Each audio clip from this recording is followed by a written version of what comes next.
নমস্কার বন্ধুরা, কেমন আছো সবাই? জয়ের সংসারে আরও একটি নতুন ব্লগে আবারও সবাইকে স্বাগত জানাই।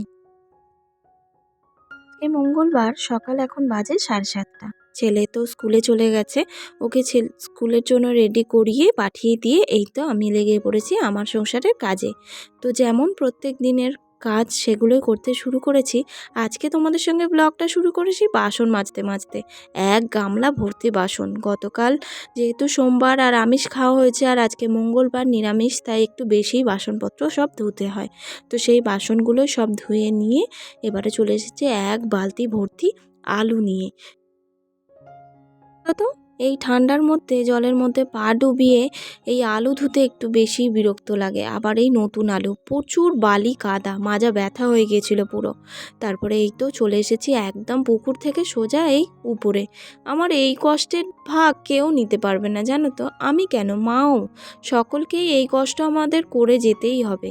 যেহেতু নিচে কোনো জায়গা নেই, কিচ্ছু করা যায় না নিচে, সব কিছুটা উপর নিচু করে একটা গ্যাস সিলিন্ডার বলো, একটা জলের ব্যারেল বলো, এভরিথিং, একটা যে কোনো জিনিস মানে দরকার পড়লেই সব কিছুটাই উপর নিচে করে করতে হয়। তো এই কষ্টটা বড় কষ্ট। তারপরে আর কি বাসি জামা চেঞ্জ করে উপরে ঠাকুরতলাটা একটু ধুয়ে দিলাম। আর প্রত্যেক দিনের মতো এই তো জামা কাপড় মেলতে চলে এসেছি। আসলে কি বলো তো, এই জামা কাপড় মেলা, তারপরে বাসন মাজা, বিছানা তোলা, এই সমস্তই তো আমাদের মতো বাড়ির বউয়েদের কাজ, তাই না? সেইগুলোই এক এক এক দিন এক এক রকমভাবে তোমাদের সঙ্গে শেয়ার করে থাকি। এই তো জামা কাপড়গুলো মেলে দিয়ে এবারে জলগুলো রোদে দিয়ে দিলাম। আজ বেশ ঝলমলিয়ে রোদ বেরিয়েছে। আর আজকে যেহেতু আমার একটু কাজ মেটাতে দেরি হয়ে গেছে, বরমশাই চলে গেছে নিজের মতো চা খেয়ে, আর আমি বসে পড়েছি নিজে একা একা একটু ভাবছি কি করব না করব, রান্নাবান্না কি হবে না হবে। মায়ের সঙ্গে তো কোনো কথাই হয়নি। তো এখানে চা খেতে খেতে ওই সাত পাত ভাবছিলাম।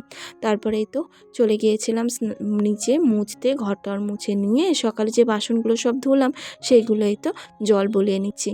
আর বরমশাই এসেছিলো, তাই ওকে বললাম একটু ক্যামেরাটা ধরে দাও, তাই ওর সঙ্গে দুটো কথাও বলে নিলাম। এই তো এখানে নিজের বাসনগুলো উপর করে ছেলের জন্য একটু ব্রেকফাস্ট করতে হবে। ও যখন, ওর ছেলেটার না একটু শরীরটা ভালো নয়, সোমবারে ডাক্তারখানায় নিয়ে যেতে হয়েছিল। এত পেটে ব্যথা করছে, খালি বলছে উপরের পেটটা খুব ব্যথা করে। ওই জন্যই আর কি বাধ্য হয়ে ডাক্তারখানায় গেলাম। তারপরে মুখের মধ্যে মানে ঠোঁটের আগায় সব সাদা সাদা কীরকম একটা ইনফেকশন টাইপের হয়েছিল। তো সেই জন্য আরও ছুটে ডাক্তারখানায় ইমিডিয়েট যেতেই হলো, বাড়াবাড়ি যাতে না হয়। তো ওই জন্য ওকে দুধ জাতীয় সব কিছু খাওয়া বন্ধ করতে, মানে বন্ধ করে দিতে বলেছে, দুধ খাওয়া যাবে না। তো ও এই সময়টা দুধ টুধ খেত, তো ওই জন্যই আর কি প্রত্যেক দিনই এখন আমাকে এরকম ব্রেকফাস্ট কিছু বানাতে হবে। আর বানাবো বলতে, ও তো একটু বেশি এই গোলা রুটি পছন্দ করে, তো ওই জন্য তাড়াহুড়োর মধ্যে গোলা রুটিটাই একটু তাড়াতাড়ি করে দিচ্ছি। তবে এই গোলা রুটিটা একটা কড়াইয়ের মধ্যে দিয়েই চলে গিয়েছিলাম, ছেলে এসে গিয়েছিল ওকে মানে ফ্রেশ করাতে, মানে জামা টামা চেঞ্জ করাতে। আর দেখো গোলা রুটিটা কীরকম একটা শক্ত হয়ে গেছে। আর এই তো পরপর সব গোলা রুটিগুলো করে নিচ্ছি। আর কি বলো তো, গোলা রুটির মধ্যে একটু চিনি দিই আমি, চিনি দিলে না খেতে বেশ ভালো হয়। আর শাশুড়ি মা যেহেতু চিনি টিনি ডাইরেক্ট খান না, উনি শুধু খান, তো ওনার খেতেও সুবিধা হবে। তবে আমি ছোটোর থেকেই এই গোলা রুটির সঙ্গে কিন্তু এইভাবে চিনি দিয়ে খেতেই মানে বেশি পছন্দ করি। ওই জন্যই তো এরকম একটু গোলা রুটি ছিঁড়ে চিনি নিয়ে মুখের মধ্যে দিয়ে আহা হা দারুণ লাগে। গোলা রুটি যেমন আমার পছন্দ, তেমন কিন্তু আমার ছেলেরও খুব পছন্দ। তাই যখন করি একটু বেশি করেই করি। ছেলেও ভীষণ ভালোবাসে আর আমি তো ভালোবাসি। তো চলো টিফিনটা করে আবার তো যেতে হবে স্নান করতে। আজকে সকালবেলা ছেলে বায়না করেছিল বরমশাইয়ের কাছে যে একটু ফল খাবো, মানে আঙুর খাবো বলেছিল। ওই জন্য ওর বাবা সেই মতো একটু আঙুর নিয়ে এসেছে, আর নিয়ে এসেছে হচ্ছে কমলা লেবু। তো কমলা লেবুটা তো ও খেতে চায় না, শুধু চিবিয়ে খেতে চায় না, ওকে একটু জুস করে দিলে ও একটু ভালোভাবে খায়। তো ওই জন্য 4টে কমলা লেবু নিয়ে এসেছে। এই তো সব ঝুড়ির মধ্যে ঢেলে রাখলাম, প্যাকেটে রাখলে আবার খারাপ হয়ে যাবে। আর এই তো সকালের আমার সব কাজ কমপ্লিট করে এবার একটু মাথার মধ্যে তেল দিচ্ছি, কেননা গতকাল মাথায় শ্যাম্পু দিয়েছিলাম। তো শ্যাম্পু দেওয়া চুল আমি অনেক দিন ধরে আর রাখতে পারি না, সহ্য হয় না, মাথা টাথা ঘোরায়, মাথার যন্ত্রণা হয়। ওই জন্য একটু মাথার মধ্যে তেল দিয়ে চলে গেছিলাম স্নান করতে। আর এই তো স্নান সেরে চলে এসেছি। স্নান সেরে এসেই মুখের মধ্যে এক গাদা কোল্ড ক্রিম লাগাচ্ছি, দেখতেই পাচ্ছ পুরো ময়েশ্চারাইজারে মুখ সাদা করে ফেলছি। এত শীতে আমার ড্রাই স্কিন তোমাদের কি বলবো, তাই একটা মোটা লেয়ার তো দিতেই হয়। মানে দিনে কতবার যে ময়েশ্চারাইজার অ্যাপ্লাই করি তার কোনো ঠিক নেই। আর এ অস্ত্রী মানুষ, স্নান করে মাথায় একটু সিঁদুর না পড়লে হয়ই না। এই তো মাথায় একটু সিঁদুর লাগিয়ে চলে যাব এবার পুজো করতে। যেহেতু ছেলেকে নিয়ে স্কুলে যান সকালে, ওই জন্য মা আর এই রকম ফুল তুলতে পারেন না, নইলে মা বাড়িতে থাকলে ফুল মাই তুলে দিতেন। গাছে কটা জবা ফুল হয়েছিল, সেইভাবে তো আর গাছে ফুল ফোটে না যেহেতু শীতকাল, ওই জন্য এই তো কয়েকটা জবা ফুল পেয়েছি, তাই হাতে করেই তুলে নিয়েছি, চুপড়ি আর আনিনি। আর এই তো এখানে বসেও গেছি আমার পুজো দিতে। আসলে আজকে না লোডশেডিং হয়েছিল, ওই জন্য তোমাদের সঙ্গে ভালোভাবে পরিষ্কার করে কিছু শেয়ার করা হয়নি। আর এদিকে মায়ের রান্নাবান্নাও কিন্তু কমপ্লিট করা হয়ে গেছিলো, তারপরে আর কিছু ব্লগ করতে পারিনি বন্ধুরা।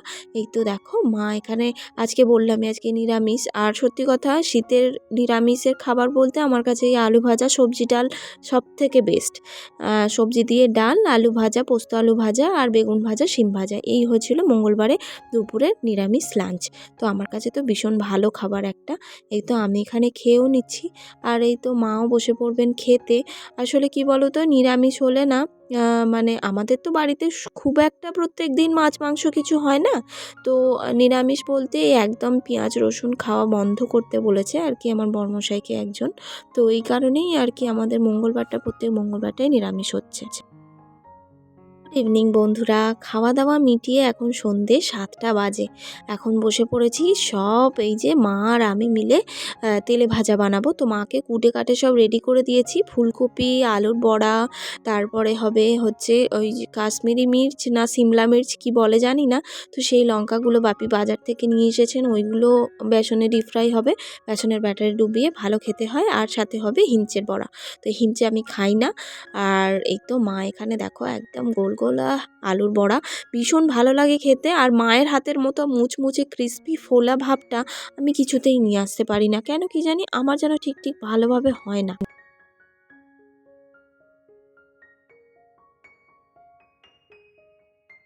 আওয়াজটা তোমরা শুনতে পেলে কতটা মুচমুচে হয়েছে? একদম আওয়াজ শুনেই বোঝা যাচ্ছে, তাই না? এই তো মা এক এক করে সব তেলে ভাজাগুলো ভাজছেন। সত্যি কথা বাইরের খাবারের থেকে এইভাবে বাড়িতে বানিয়ে তেলে ভাজা খাওয়া আমার কাছে বেশ ভালো লাগে। এই দেখো হিমচেটা কীরকমভাবে ভাজছে। হিমচেটাকে আমি এরকম লম্বা লম্বা করে মানে গোটা গোটা রেখেছিলাম, সেইগুলো বেসনের ব্যাটারে ডুবিয়ে এই যে একদম ক্রিস্পি মুচমুচে ভাবে ভাজলেই একদম মানে দারুণ নাকি খেতে লাগে। তবে আমার এই হিঞ্চের একটা একটা কীরকম একটা গন্ধ হয়, সেটা আমার একদমই পছন্দ নয়। আর এই তো এক থালা তেলে ভাজা ভেজে নিয়ে বসে পড়েছি সন্ধেবেলা টিফিনটা করব বলে। আর তেলে ভাজার সাথে শুধু মুড়িটাই বেশি ভালো লাগে, এর সঙ্গে কিন্তু কোনো চানাচুর টানাচুর একদমই ভালো লাগে না। এই দেখো বড় একটা লঙ্কা, দুটো আলুর বড়া, দুটো হিঞ্চে, তারপরে আর এই যে দুটো ফুলকপি নিয়ে একদম সন্ধেবেলার টিফিনটা রেডি করে ফেলেছি। চলো চলো আমি এবার খেতে থাকি, আর আজকের ভিডিওটাও কিন্তু আমি এখানেই শেষ করে দিচ্ছি। তো বন্ধুরা, আমার এই ভিডিওটা তোমাদের কেমন লাগলো অবশ্যই একটা কমেন্টে জানাবে, ভালো লাগলে একটা লাইক করে দিও প্লিজ, আর পারলে আমার চ্যানেলটা সাবস্ক্রাইব করো। আর যারা যারা এখনও পর্যন্ত আমার চ্যানেলটা সাবস্ক্রাইব করেছো তাদেরকে আমি অসংখ্য ধন্যবাদ জানাচ্ছি। তাহলে সবাই খুব ভালো থাকবে, সাবধানে থাকবে, আবারও দেখা হবে।